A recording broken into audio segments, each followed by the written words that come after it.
আহমদে মুজতবা মুহাম্মদ মুস্তাফা সাল্লাল্লাহু আলাইহি ওয়াসাল্লাম। আল্লাহর হাবিবে ফরমান, হে আব্দুল কাদের, তুমি আমার উম্মতের সামনে বারো আওয়াজ করো, আমার উম্মতের লাভ হইব।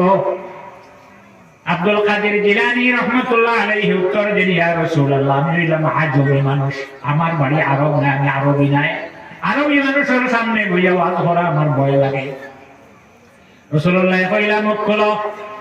মুখ খোলার পরে আল্লাহর হাবিবে রাসূলুল্লাহ তার মুখ থেকে আব্দুল কাদের জিলানীর মুখ দেন একবার, দুইবার, তিনবার, চারবার, পাঁচবার, ছয়বার, সাতবার দিলা। দেওয়ার পরে কইলা, আব্দুল কাদের তুমি বারো আওয়াজ করো।